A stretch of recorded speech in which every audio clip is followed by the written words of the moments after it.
and I was sitting at home watching CNN as the first reports came over in real time, and literally looked up from my reading when they said that this had happened at an African Methodist Episcopal church. I had never heard of Mother Emanuel at that point, but and they had not released any detail yet about the shooter, his race, or his intentions. But just the fact that it was an AME church sort of made my heart sink. I um, just suspected that this was going to wind up being the hate crime that it was.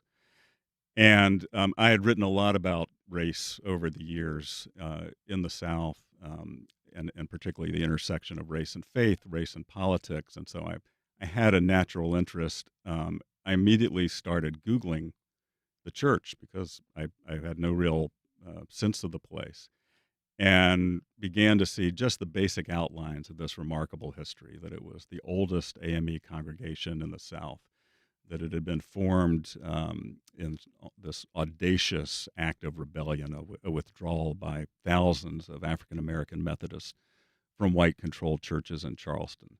It had reformed during Reconstruction, and the pastor during Reconstruction had gone on to become one of the 16 Republican African American congressmen elected during Reconstruction. It had a storied civil rights history.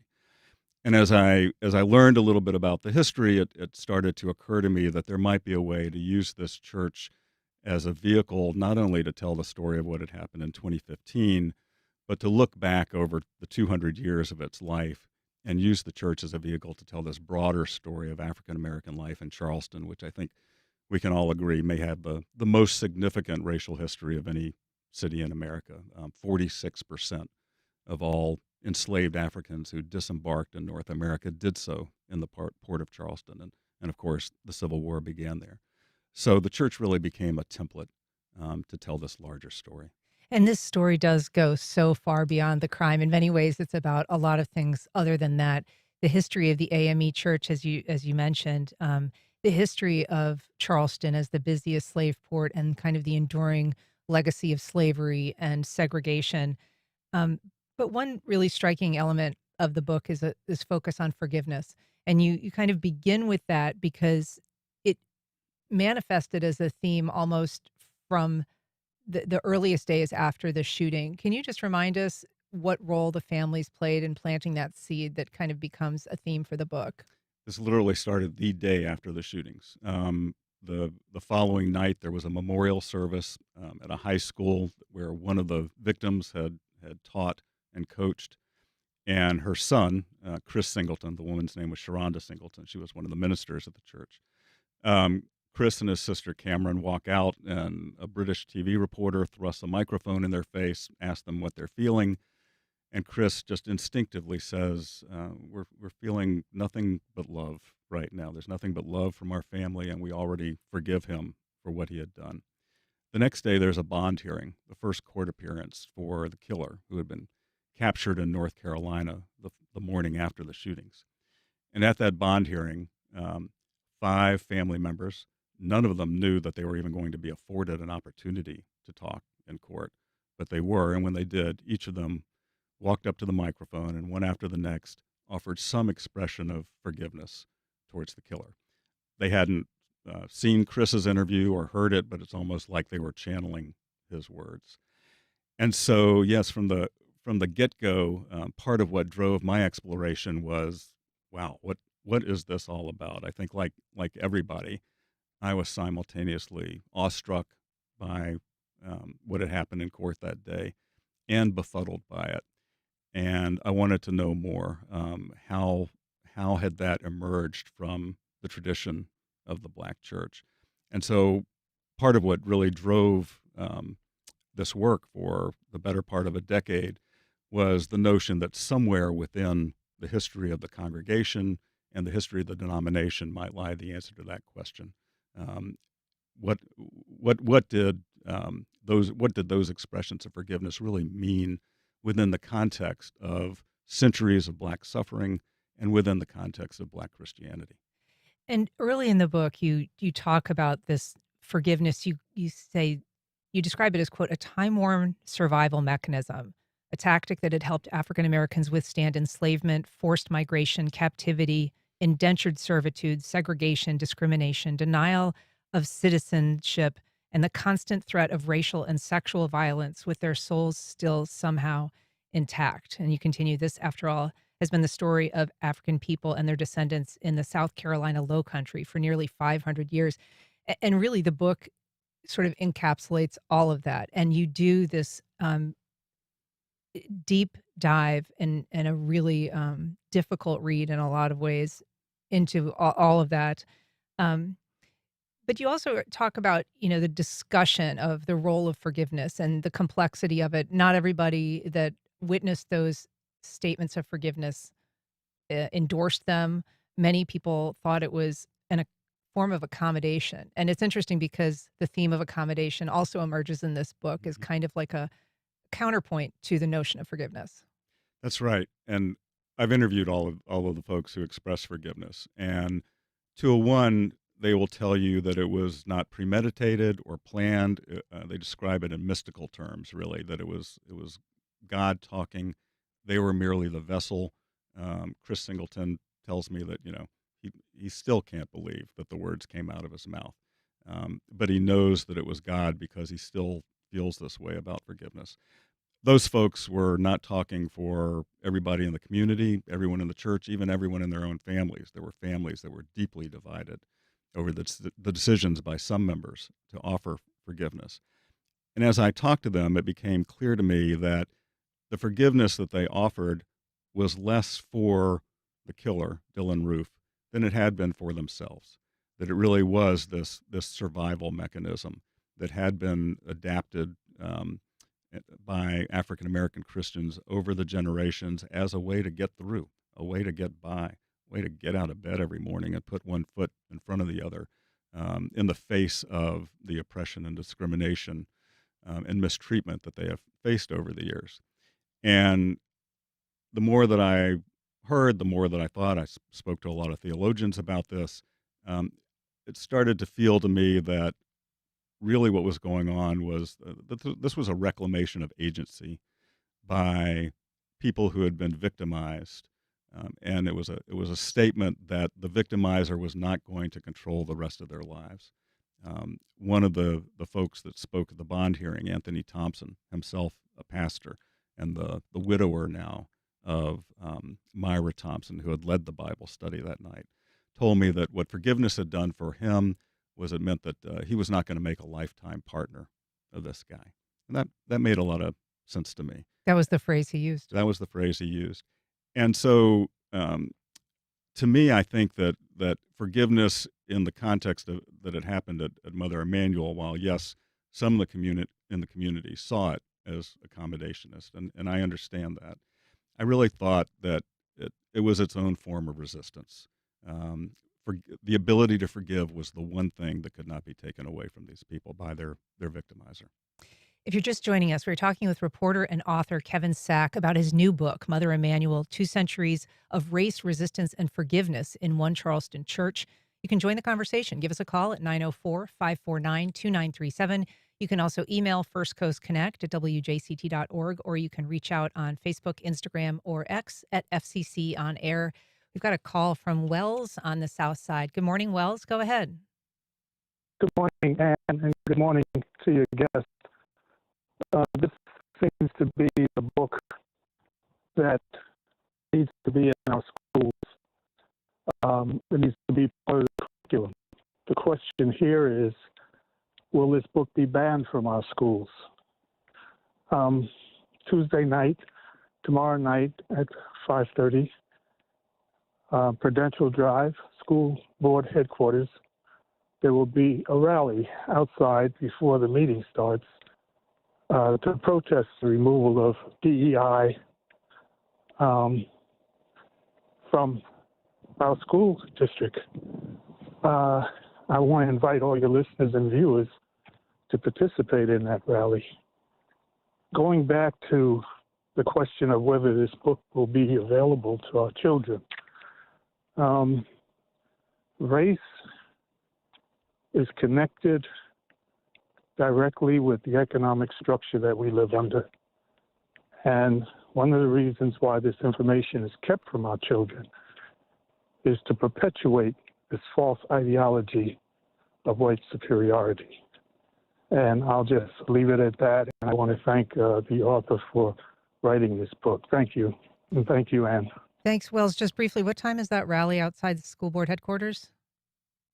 5:30. All right, thank you. So there is a discussion, as he mentioned, Kevin, tomorrow night about removing DEI from all local school district policies as a goal. And obviously, there's been a much larger debate in Florida about how we teach history, how we teach Black history, has been particularly controversial. Can you talk a little bit about whether those discussions played into your interest or decision to write this book? Mhm. Well, first of all, thanks for the comment and the question, Wells. I appreciate it. And from your lips to God's ears, I hope that it is available in schools all over all over this county and all over the state. Um, I could not have predicted what the political environment was going to be at the time the book was published. The book has been 10 years in the making. But I certainly think that the moment that we are in reinforces what I hope is a major takeaway from the book, which is that this history really matters and needs to be told. And yes, I certainly think that we are now facing an environment both federally and in the state where this history is being diminished, denied, ignored, erased, and I think we do that at our own very real peril. And so, as a reporter, investigative reporter covering a topic like this, I mean, what is your sense of, the need to unearth some of the history surrounding the history of slavery and oppression in South Carolina? I mean, to kind of provide that contextual backstory. Yeah. Well, obviously, I mean, I spent a career writing about the most recent components of that history, but I think it's so important to understand the backstory, and the church was a fabulous microcosm for that thesis. I mean, it mattered very much what happened on June 17th, 2015, but it particularly mattered because of everything that had happened in the 200 years before. And part of what really drove my curiosity was the notion that the church should not forever be known only for what happened that night, and that people should understand why it mattered so much that the killer had targeted this particular place. It doesn't always matter. Sometimes a target can feel sort of random. And I don't know that the killer in this instance knew all that much about the history of the church, but he certainly understood that it was a historic Black church, and he certainly had some visceral sense of the role that the Black church played in the Black freedom struggle. And so I think that component of the targeting was very deliberate. And I thought it mattered that people know about the 200 years that had brought the congregation to that very horrible moment.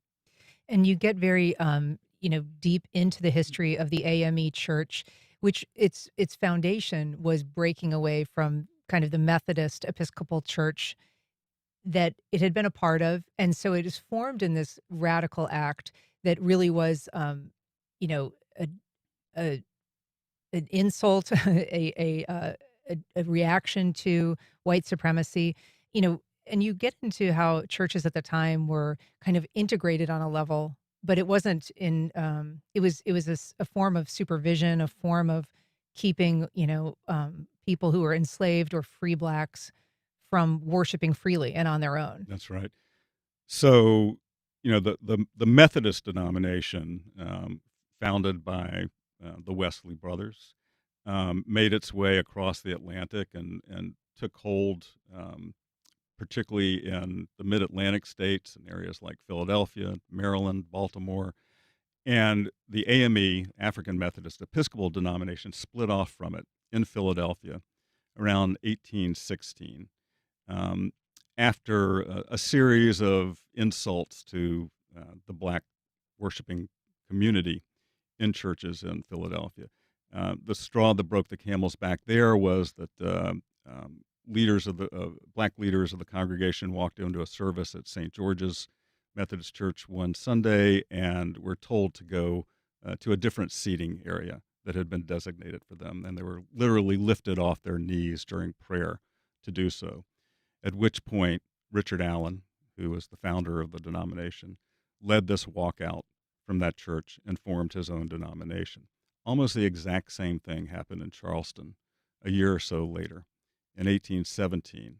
Um, in Charleston, the Methodist churches were dominated in terms of membership by their African American members, very few white members. And this was explicitly because the denomination had formed very much as an abolitionist faith at that point. That changed later on.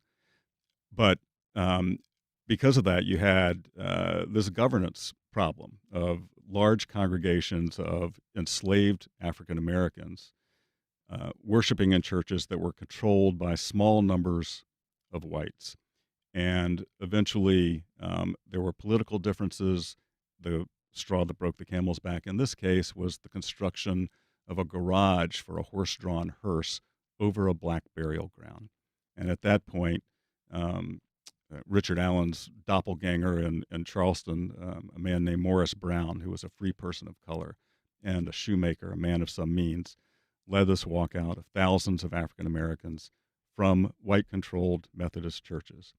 And they very quickly purchased a piece of property in Charleston Neck and built their own building. That was immediately perceived as a threat by the white population, and a severe one. This was unthinkable. And there were mass arrests. Leaders of the church were jailed. Services were raided.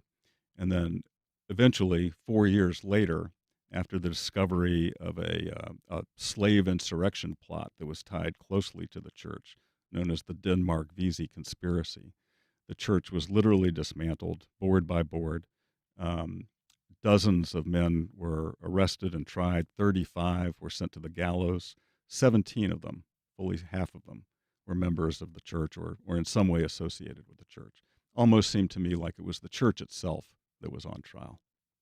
And you talk about that, the fears of a uprising being very, predominant in white Charleston at the time.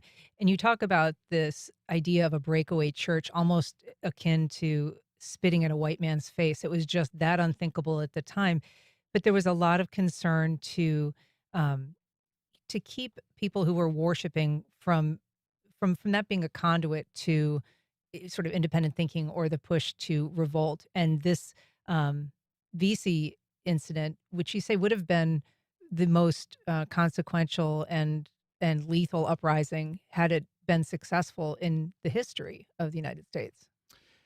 Yes, and it was only discovered because there were enslaved people who were concerned about the blowback and went to their enslavers and reported on the plot that was in the making.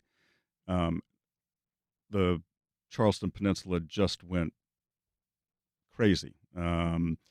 Patrols, curfews, mass arrests, and then in the years following, after the conspiracy was discovered and put down, there were literally decades of oppressive legislation, both on the local level and the state level, that robbed particularly free people of color, but also the enslaved of any remaining autonomy that they had, including the right to worship on their own, essentially without supervision, the right to run schools, the right to hold certain jobs, do certain kinds of work.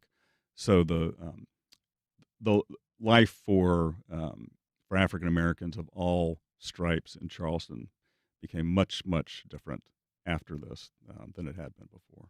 And this book, in addition to exploring the history of the AME Church, is also just a real reminder of the virulent racism that dominated in South Carolina, obviously in many slave states and many states that weren't slave states. But the population of South Carolina was unique because it was overwhelmingly African American because of the slave population and because of and in Charleston as well.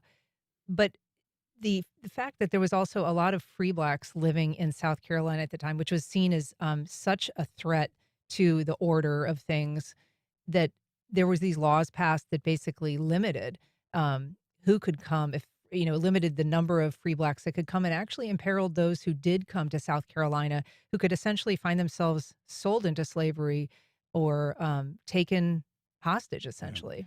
I think the most telling piece of legislation that I came across was a law that was passed that, yes, forbade uh, free people of color from immigrating into South Carolina. And there was a very minor exception written into the law, which was that if you happened to arrive on South Carolina's shores because you were a seafarer on a ship that had wrecked and it basically floated onto the beach and into the state, that was okay as long as you made your way back out of the state I think it was a 2-week or a 4-week period, something like that. So yes, they became uh, super paranoid about this free black population. Started before the VC conspiracy, but certainly after that was uncovered, um, there was a feeling that these folks presented a real and urgent and dire threat. And there was an effort in any number of ways to essentially eliminate that entire population from the state. And VC himself had been a seafarer, for a time, and was wasn't it that kind of precipitated this move when ships came into the port at Charleston, that if someone was of color or of African descent, they were actually taken off the ships and jailed while their ship was in port. That's right. There was something called the Negro Seaman Act, which wound up being adopted, I believe, by every southern state eventually, but started in South Carolina. And this law stated that yes, if even a foreign vessel flying the flag of another country came into Charleston's port with a free African American seafarer aboard, those people had to be temporarily jailed while in Charleston. And the notion was to prevent the spread of dangerous ideas, right? I mean, these people traveled the world, so they came armed with knowledge of the way the world worked and of abolitionist movements. Sometimes they might even have abolitionist newspapers or tracts on board.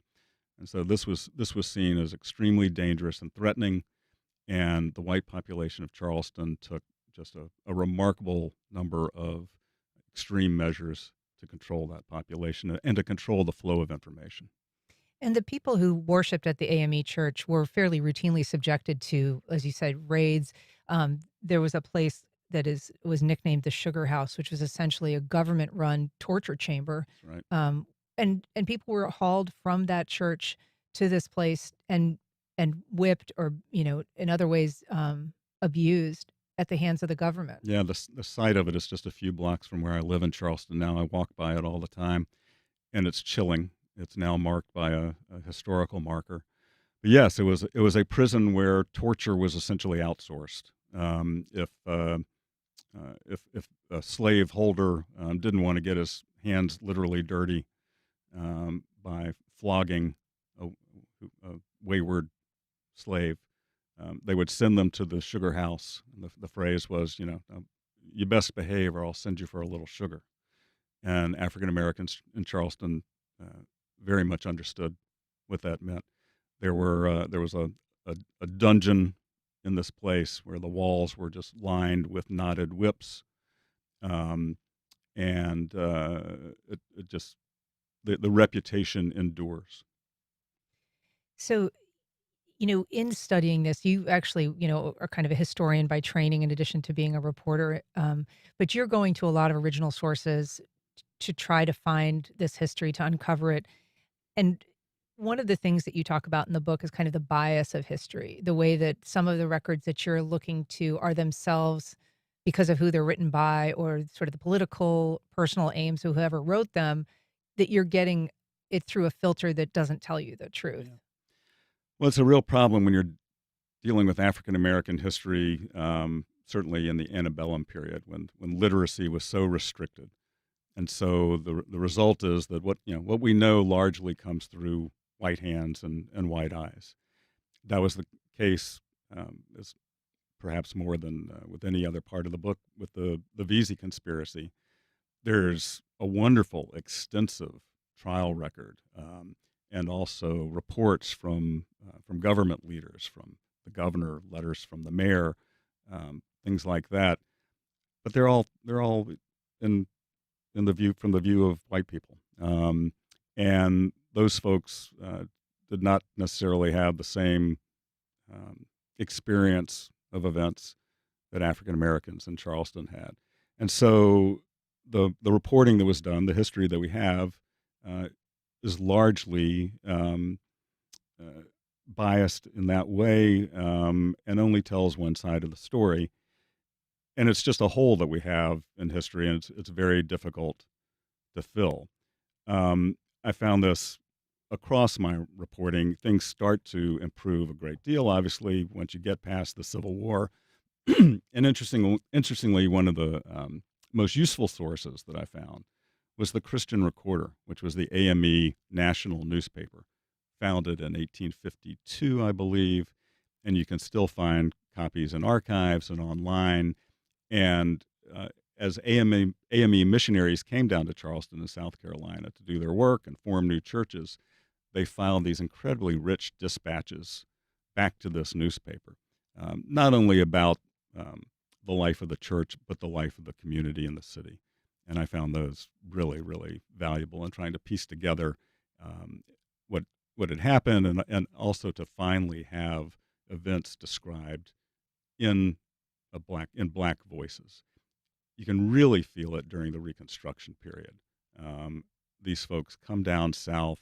There's this incredible new hope, and all this optimism for the future. It eventually gets dashed very quickly, obviously, but you really sense it in their letters back to the newspaper, about how many, the hundreds and hundreds of people who are coming to the church, all of the events that they have, the new baptisms, the weddings.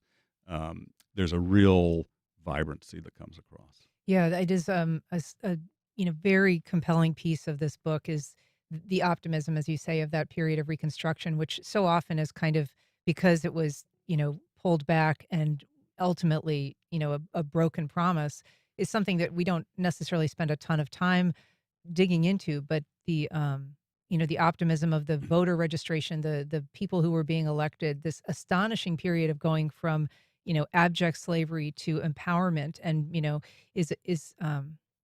it's really a remarkable piece of history to delve into. If you're just joining us, we're talking to Kevin Sack. He is the author of Mother Emanuel. It is a book that was released on the 10th anniversary of the tragic shooting at Mother Emanuel Church in Charleston. And you can join our conversation by calling 904-549-2937 or emailing firstcoastconnect@wjct.org. In terms of the bias of history, you have this marvelous example of two people who interviewed the same formerly enslaved woman within a short period of time, and they came from very different perspectives. Susie Hamlin was her name. And it is remarkable. There were hundreds and hundreds of formerly enslaved people who were interviewed during the New Deal by people who were working for the WPA, and they compiled these slave narratives. Well, one of them is Susie Hamlin's. The thing that's remarkable about her narratives are that she actually was visited twice by correspondents for the program, once by an African American man and once by a white woman. And both wrote up their reports, and both are available. And she tells totally different stories to the two of them. With the white woman, it's all acquiescence. It's an accommodation. The woman asks her at some point.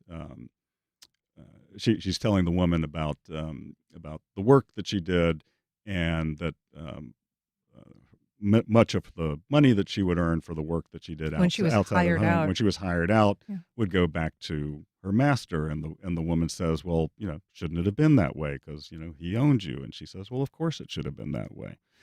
because I was his, and he needed to make something for my labor. Later on, she's interviewed by an African American man, and in those conversations, she is unblinking in describing the brutality of enslavement, the whippings, the burnings, the mistreatment. Um, as I recall, there's one point that was particularly affecting where she talks about how during slave weddings, the preacher would not say, let no man put asunder, because the day after the marriage, the family would be broken up and one member sold to another plantation. Really an amazing, n- small tale in a story that is full of them. I want to ask you about the kind of the idea of forgiveness in and original sin, because it is sort of something that is foundational to Christianity, and this idea that we're all born into sin and we kind of carry that. And mostly Christians of all stripes are accepting of that concept. Um, and yet the idea of sort of America's original sin, as sometimes slavery is referred to, there is not perhaps that same appetite to accept responsibility, ownership, understanding of that as a foundational grievance. Um, have you thought much about kind of why that is, why there is that dichotomy between people of that faith? Um, well, I, I certainly think that Well, that let me ask you in a different way. mm, I mean, in part because I think that there's this, idea of original sin as, um, you know, in the context of slavery is something that people see as something that kind of divides the America, and often white and black America, in terms of how we perceive it. right, It is not something that I think we conceive of in the fullest way, slavery and the impact and kind of the horrors of it. I think very often it's kind of described as a period that happened, and not with the in-depth analysis that you kind of yeah, take in this yeah, book of exploring the daily degradation and kind of the eternal scarring right. that's caused by a life in slavery. That's really the point of the book. Is the church's story gave me the opportunity to string together that story over a 200-year period, and that was one of the real appeals to me. Was that uh, I think that a lot of our history, certainly a lot of our African American history, is more narrowly focused on an event, on a leader, on a mode of thought, perhaps, or a movement. And this book allowed me to tell that story over a 200-year period. And yes, it's we know it, and yet it is nonetheless shocking and horrifying when you remind yourself of it, whether by writing a book like this or hopefully by reading a book like this, that this systematic racism, and I don't think there's any other way to describe it, has been with us from the get go and continues all the way through the course of this book. Um, it's what drove the creation of this church in 1817, 1818. It's what drove Dylan Roof to walk through an unlocked door in 2015 and kill 9 members of the church who were doing nothing but worshiping with their eyes closed. We have a call from Susan in Fruit Cove. Good morning, Susan. Go ahead. Good morning. Thank you so much for taking my call. I've been, aware in my gradual waking up to things. So one of the first books that helped me so much was The Invention of Wings, whose author escapes me, but Sue Monk Kidd. Who was it? Sue Monk Kidd. That's right, Sue Monk Kidd. And the amazing thing is how that story has just been affirmed over and over again with reality, with what actually happened. So thank you so much for writing the book. And recently, what amazed me, we had celebration where I live for Juneteenth. And the joy in the movies, they have movies of what happened that day. And the joy was overwhelming to me because I didn't know about that part of it. And what you've just said, too, about the fact that people made a difference. They made effort and worked so hard. And, we've never acknowledged that. So I just want to thank you so much, both of you, for exploring it from the heart. My faith has made it hard for me because I don't think so many people who worship don't get that original sin and original blessing, which actually came first. God said the creation was good and everyone in it was good. Mm-hmm. We acknowledge we failed. Original sin is true, but before that was the original blessing. And I just seek for people to explore that in their everyday life. Susan, thank you. Appreciate it. Yeah. Yeah, I appreciate the comment, Susan.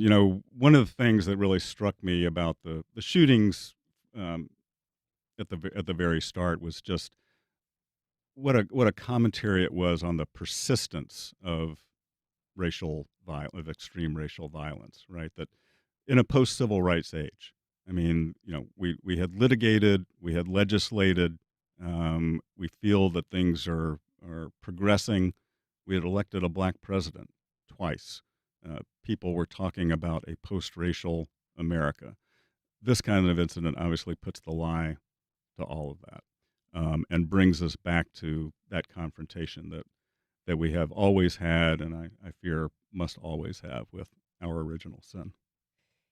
You mentioned the election of a black president, and of course, many people will associate Barack Obama with the AME church tragedy because he spoke at the funeral for the pastor of that church and gave a very, evocative speech. Tell us a little bit about, because you write about how he created that speech, and it's quite a story.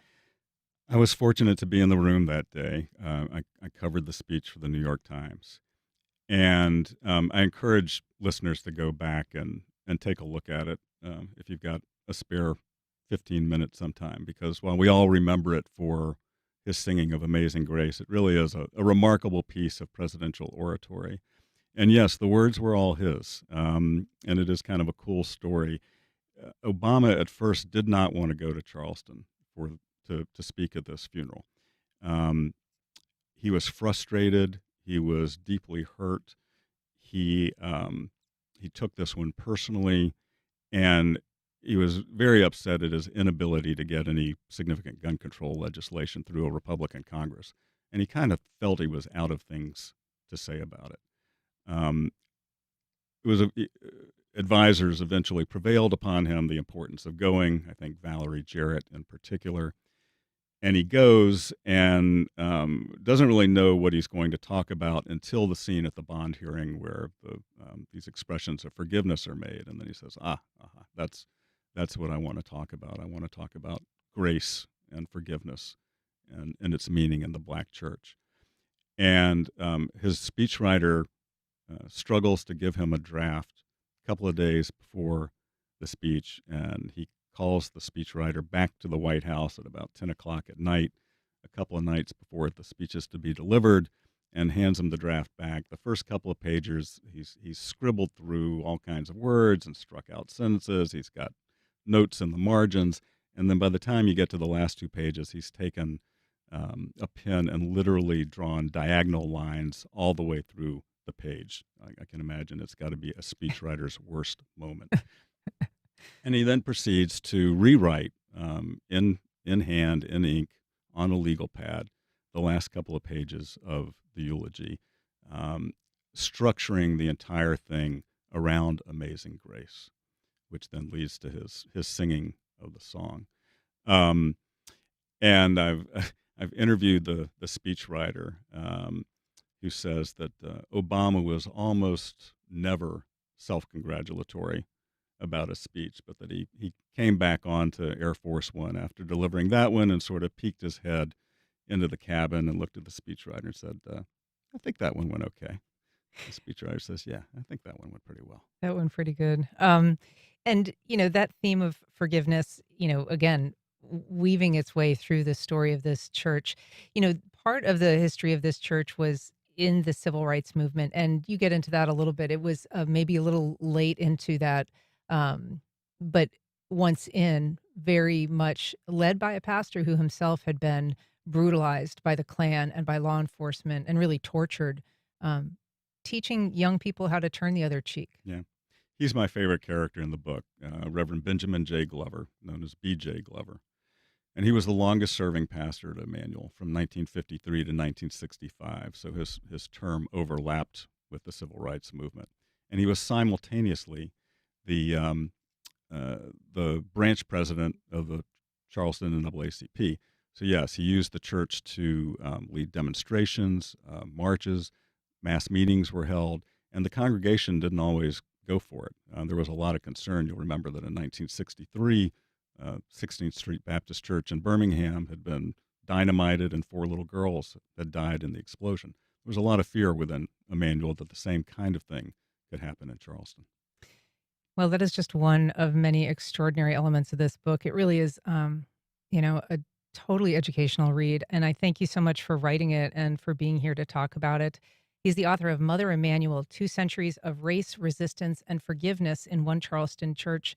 Kevin, thank you so much for being here. Thanks to you, Ann. Appreciate it. All right. Up next, a Douglas Anderson piano virtuoso tells us about his recent critical triumph at Carnegie Hall.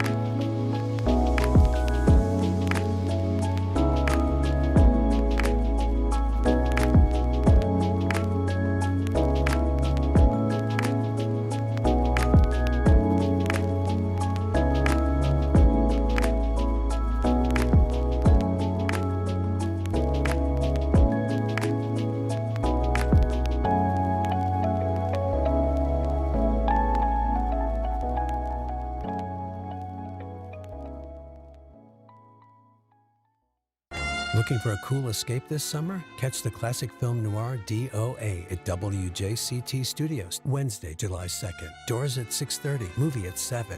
It's a special summer noir night, because who says we have to wait for Noirvember to get our mystery fix? I want to report a murder. Who was murdered? I was. Killer vibes, vintage style, and a story that still hits hard. Grab your tickets now at wjct.org/film. DOA. See it before time runs out. A group called the Zizians has been linked to a string of deaths across the U.S., and it has roots in Silicon Valley AI research. The inevitability or likelihood of a coming superintelligence and the need to ensure that this superintelligence is aligned with human values and morality. I'm Deborah Becker. Who are the Zizians? That's on the next On Point. Today at 11, here on WJCT News 89.9. On the next Fresh Air, we talk with Jeffrey Seller, who played a key role as a producer of the Broadway musicals Rent, Hamilton, In the Heights, Avenue Q, and the revival of Sondheim's Sweeney Todd that starred Josh Groban. His new memoir, Theater Kid, is about his life and offers a behind-the-scenes look at what it's like to produce a Broadway musical. Join us. Today at noon on WJCT News 89.9.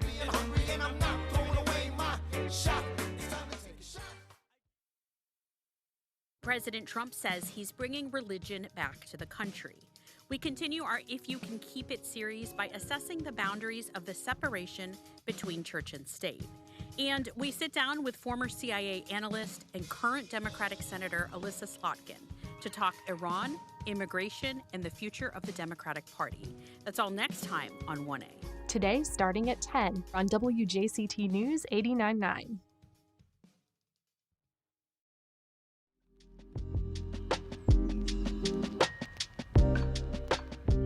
Welcome back. A student at Douglas Anderson School of the Arts has been racking up accolades both here and at a recent performance at Carnegie Hall. Mark Magyar joins me now ahead of his performance next month at the International Vienna Piano Competition. Good morning, Mark. Good morning. It's a pleasure to be here. It's wonderful to have you here. So you are now going into your second year at Douglas Anderson. But as I mentioned, you recently won this first prize in the Crescendo International Piano Competition at Carnegie Hall, Yes. both for solo and the duet categories. How did it feel? It felt really good. So, basically how it went. So my piano teacher at Douglas Anderson, Miss Watson, she suggested that we should join an international piano competition, which was the Crescendo Piano Competition. So we enrolled in it, and my mom recorded me and Janine Alexander, I was playing the duet with. Mm-hmm. So we played two pieces. Like, my solo was the Sonata Pathétique third movement, and also the Beethoven's Fifth Symphony arrangement. Wonderful. And so how is it intimidating to be at an audience, to be performing in Carnegie Hall? Yeah, I get a bit nervous before I perform, but I try to calm myself down. It's getting better because I'm beginning to get used to playing in front of an audience. So you started playing piano when you were about 3 or 4 years old, just on your own. Is that right? Yes, so I started when I was 3 years old. So I come from a non-musician family. So I had a toy piano, which many people have. And my mom discovered that we were playing actual melodies by Beethoven and Mozart. Wow, you were actually playing classical, recognizable music. Yes. And then when I was 4 years old, I got a real piano. So my parents bought me a real piano. It was a Mendelssohn upright piano that I was able to play on. So my parents let me play by ear, and when we were ready, she took me to have lessons with Miss Lynn Radcliffe, who is my mentor to this day. And she noticed how special we were. So she didn't do the teaching methods like how everyone else would. She would let us compose music. So you could actually just come up with your own Yes. compositions. I should say you continue to come up with compositions, and I would like to hear a little bit of one of them that is, I believe it's called Easter. Yes. Okay, it's one of your original pieces. Let's take a little listen.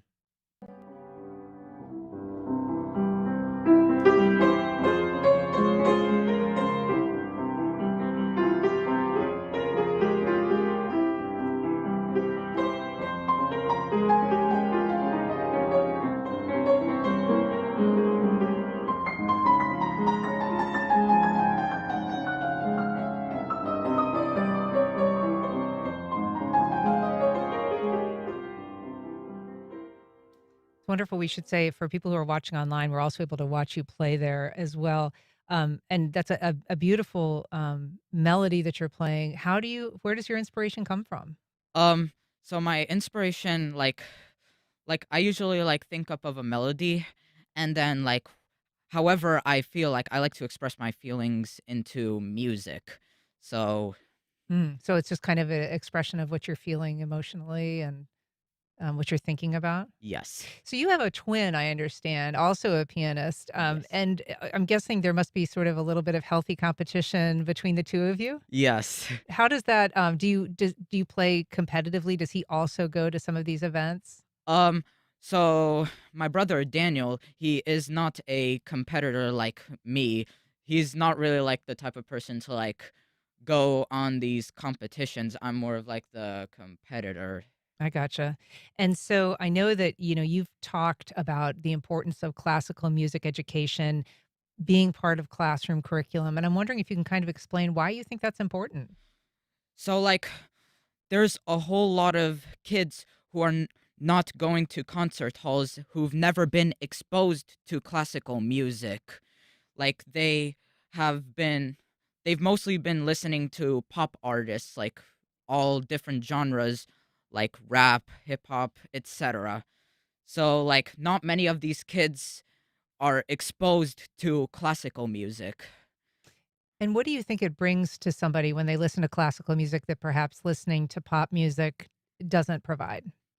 So like classical music, like it's like it like brings more emotions. Hmm. And like good emotions, does it make you feel a certain way? Like classical music brings all sorts of emotions. Hmm. Like it can be happy, it can be sad, it can be like all sorts of emotions. Well, I am delighted that you're going to be doing this competition. This is in the International Vienna Piano Competition.